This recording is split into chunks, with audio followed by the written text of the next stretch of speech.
전 1장 8절 오직 성령이 너희에게 임하시면 너희가 권능을 받고 예루살렘과 온 유대와 사마리아와 땅끝까지 이르러 내 증인이 되리라 하시니라.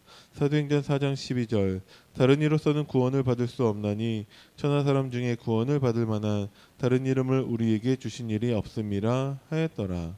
로마서 1장 16, 17절 내가 복음을 부끄러워하지 아니하노니 이 복음은 모든 믿는 자에게 구원을 주시는 하나님의 능력이 됨이라. 먼저는 유대인에게요 그리고 헬라인에게로다. 복음에는 하나님의 의가 나타나서 믿음으로 믿음에 이르게 하나니 기록된 바 오직 의인은 믿음으로 말미암아 살리라 함과 같으니라. 로마서 5장 8절 우리가 아직 죄인 되었을 때 그리스도께서 우리를 위하여 죽으심으로 하나님께서 우리에 대한 자기의 사랑을 확증하셨느니라. 로마서 8장 2절 이는 그리스도 예수 안에 있는 생명의 성령의 법이 죄와 사망의 법에서 너를 해방하였음이라. 아멘.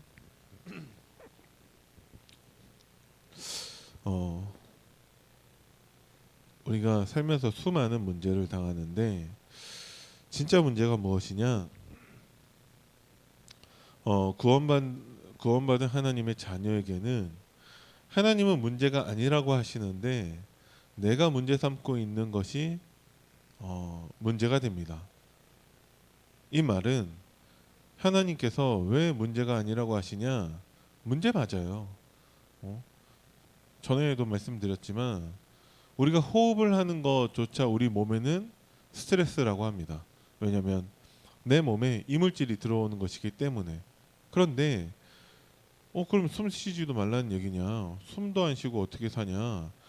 스트레스이긴 한데 그 영향이 정말 느끼지도 못할 만큼 미미한 것이다는 거예요. 하지만 우리 몸의 입장에서 봤을 때 공기가 들어오는 것은 정말 미미한 스트레스라고 합니다. 근데 아무도 문제 삼지 않잖아요. 왜? 뭐 숨도 안 쉬면 죽으니까. 그런 식으로 하나님께서 문제 맞는데 그 문제를 예수 그리스도의 복음으로 다 끝내셨어요. 그렇기 때문에 내가 문제 삼지 않는다면 어떤 것도 우리에게 문제되지 않습니다. 그러면 문제 삼지 않는 것을 뭐라고 하냐? 믿음이라고 한다라는 거죠. 돈이 없는데요. 전혀 문제 아니에요. 왜? 하나님은 살아계시고 나는 하나님의 자녀이고 하나님이 우리와 함께 하시기 때문에 절대 문제가 아닙니다. 만약에 그러다 죽으면 어떡해요? 그럼 뭐 천국 가는 거죠. 죽으라는 얘기냐? 아니죠. 믿으라는 얘기죠. 근데 안 죽어요.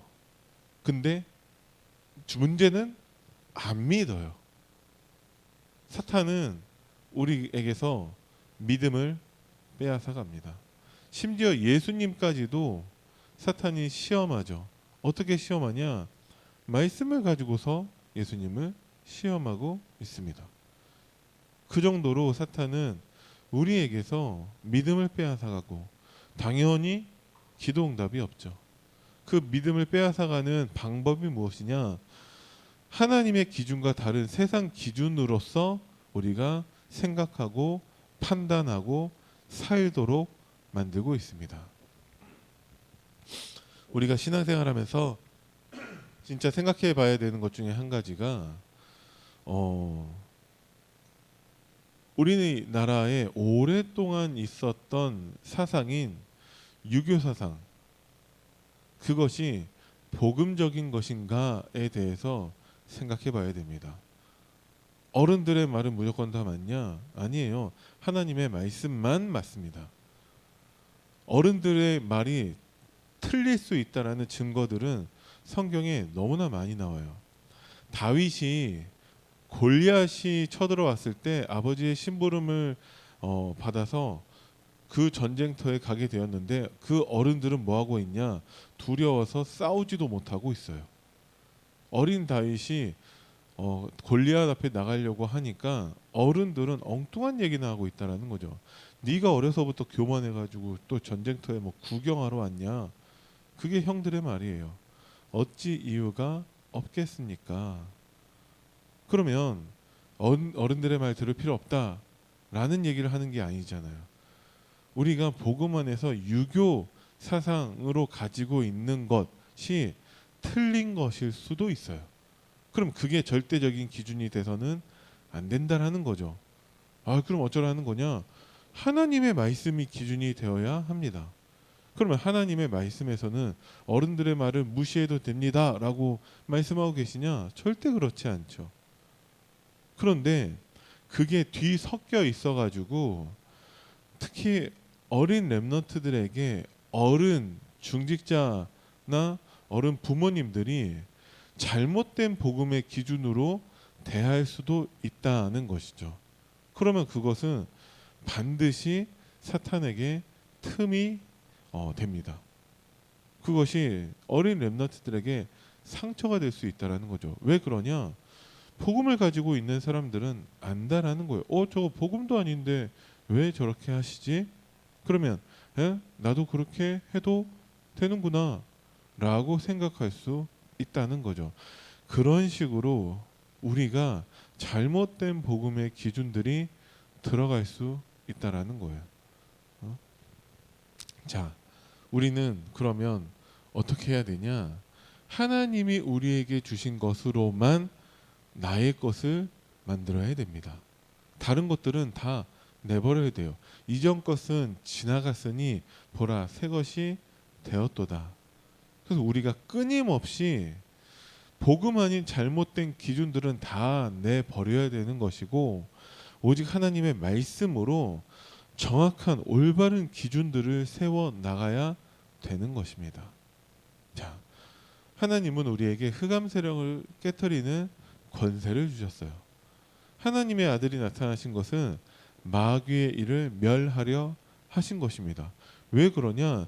사탄이 자꾸 엉뚱한 기준들을 우리에게 세우고 있기 때문에 그렇습니다. 그래서 하나님의 말씀을 놓치게 만들고 그래서 우리가 기도하지 못하도록 방해하는 것이 그 마귀의 일이라는 것이죠. 그래서 내 이름으로 예수 그리스도의 이름으로 그 귀신의 세력을 결박하게 하셨습니다. 그러면서 그 귀신이 우리의 원수됨을 말씀하고 계시죠. 그래서 우리는 사람하고 싸우면 안 돼요. 눈에 보이지 않는 사탄의 세력과 싸워야 됩니다. 그 권세를 우리에게 주셨죠. 그래서 그 영적 권세를 우리는 24 사용할 수 있어야 됩니다. 어떻게 하면 됩니까? 영적 권세를 사용해라. 뭐가 영적 권세를 사용하는 것입니까? 하나님이 우리에게 주신 것을 가지고 기도하는 것입니다. 하나님의 말씀을 붙잡고 우리는 깊은 기도 속으로 들어가야 됩니다. 그것이 우리가 영적 권세를 사용하는 것이죠. 하나님은 우리를 그리스도의 대사로 부르셔서 영적인 왕, 영적인 제사장, 영적인 선지자로 우리를 부르셨어요. 이것을 아는 것부터 참된 권세를 사용하는 것이 시작됩니다. 그러니까 이게 너무 중요한 것이 다 알아요. 그리스도의 삼중직, 왕, 제사장, 선지자 다 알고 있습니다. 우리가 초등학생도 안 된 렘넌트들에게 제일 먼저 가르치는 것이 그리스도의 삼중직이라는 것이죠. 다 알고 있습니다. 그 알고 있는 것을 실제로 사용하고 계십니까? 권세는 사용해야만 우리가 누릴 수 있습니다. 가지고 있어봤자 아무 소용이 없어요. 그 권세를 사용해야 된다라는 것이죠. 그럼 여러분들이 정말 권세를 사용하는 기도 속으로 들어가시기 바랍니다. 나에게 있는 그 영적인 권세를 여러분들이 선포하시고 고백하시기 바랍니다.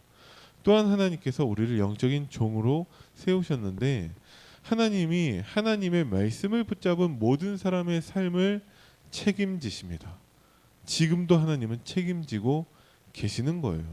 전에 어떤 렘넌트하고 대화하는 가운데 그런 얘기를 하더라고요. 하나님께서 나와 함께 하시는 것은 알겠는데 자꾸 나는 실패를 한다.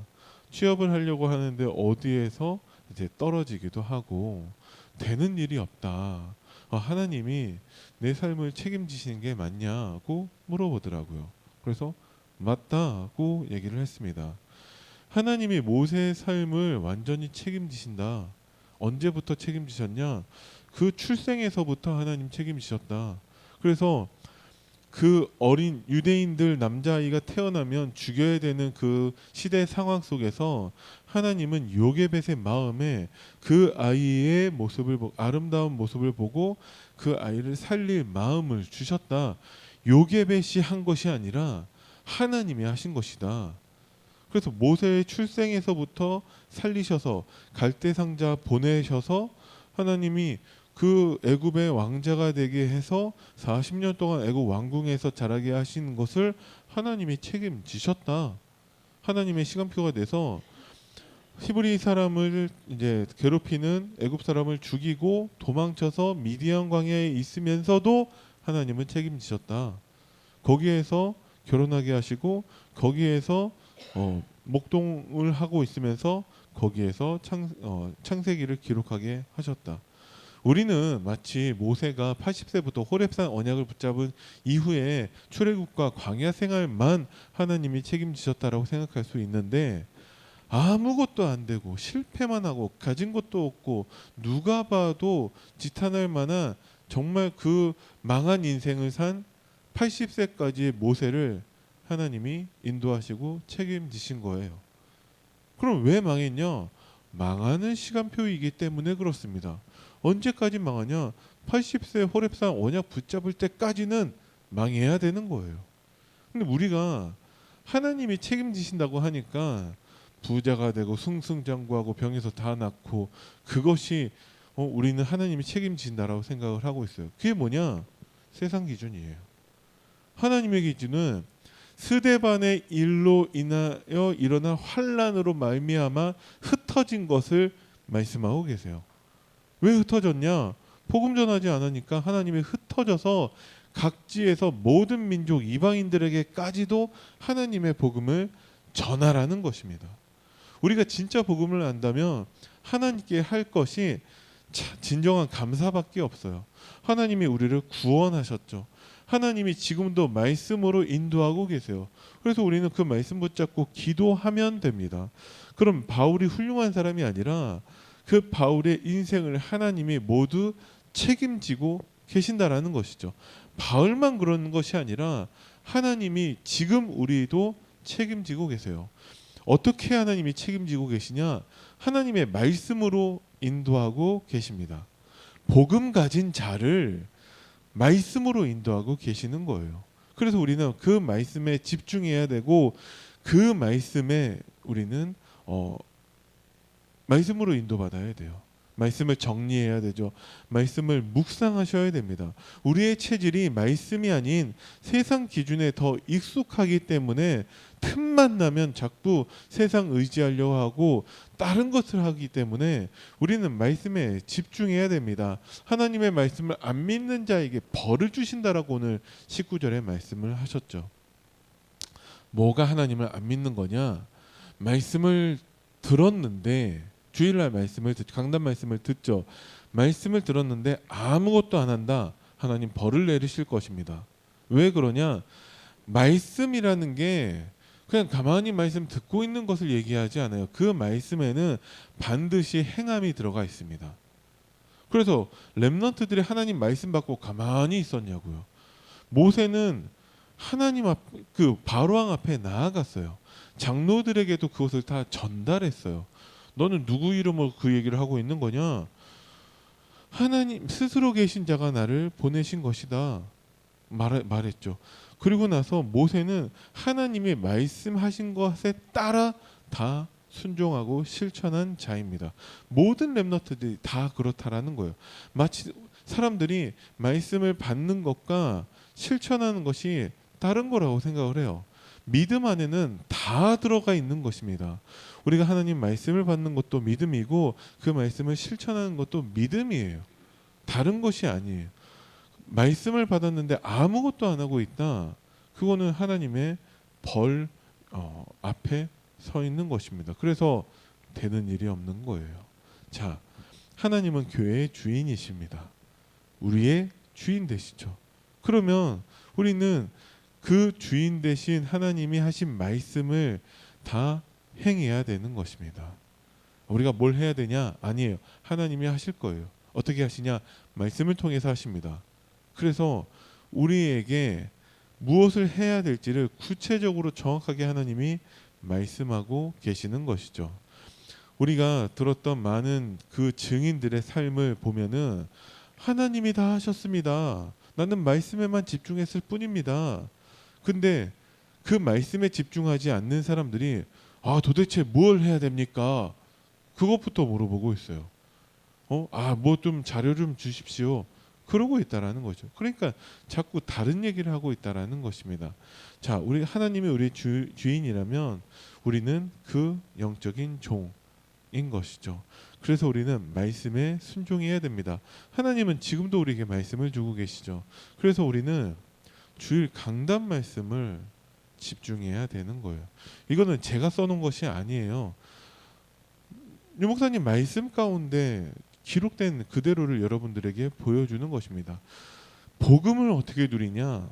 강단 말씀을 통해서 누려야 됩니다. 그래서 나이 많은 중직자나 저 어린 렘넌트라도 우리는 강단 말씀으로 하나 되는 거예요. 그죠? 그래서 우리는 하나님이 말씀을 통해서 우리에게 주신 영적인 것을 발견해야 되고, 그래서 우리는 예배 성공이 우리의 모든 것의 성공인 것입니다. 그래서 우리 가정에서 여러분들이 복음을 어떻게 누리냐?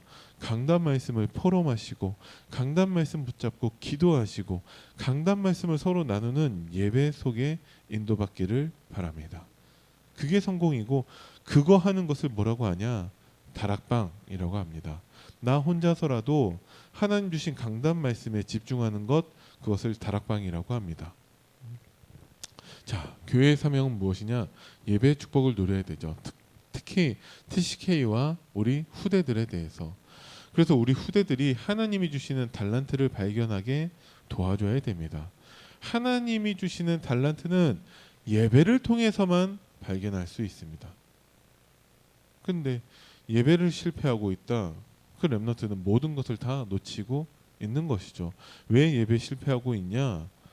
그 예배를 성공할 수 있도록 교회가 도와주지 못하고 있기 때문에 그렇습니다.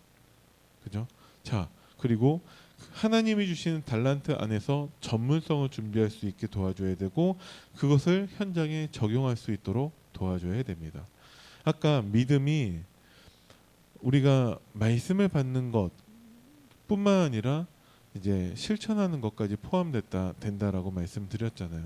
근데 그것을 왜 렘넌트들에게 실패하냐면, 렘넌트들이 그것을 왜 해야 되는지 잘 모르는 가운데 강압을 한다는 거죠. 너 오늘부터 기도수첩 해. 그렇게 억지로 시켜요. 하는 애들도 있겠죠. 근데 안 해도 되는 때가 되면 안 하게 됩니다. 억지로 하고 있다라는 것이죠. 어떻게 해야 되냐? 그러면 증인으로 서야 됩니다. 내가 매일 기도수첩 하면서 정말 행복하다면 그 모습을 우리 자녀가 봤다, 안 할 리가 없습니다.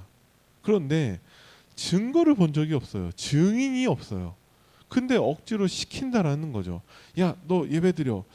내가 보는 우리 엄마의 예배 드린 결과 행복하지 않는데 왜 나한테 그 예배를 드리라고 시키냐? 그 예배 드릴 때마다 상처가 됩니다.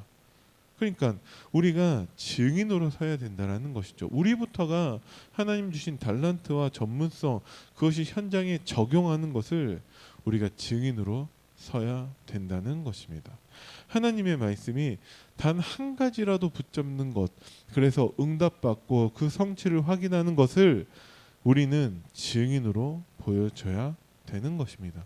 그래서 하나님이 우리를 영적인 왕으로, 영적인 종으로 하나님이 우리를 부르신 것이죠.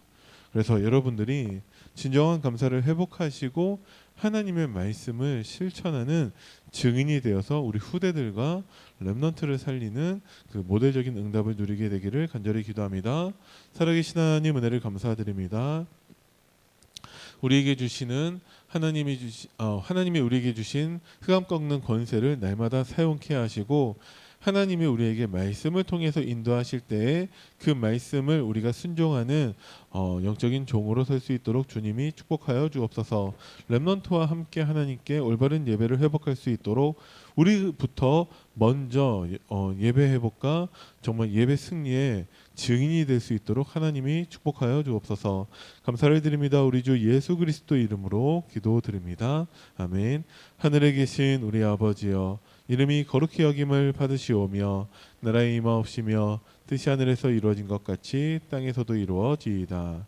오늘날 우리에게 일용할 양식을 주옵시고 우리가 우리에게 죄 지은 자를 사하여 준 것 같이 우리의 죄를 사하여 주옵시고 우리를 시험에 들게 하지 마옵시며 다만 악에서 구하옵소서. 나라와 권세와 영광이 아버지께 영원히 있사옵나이다. 아멘.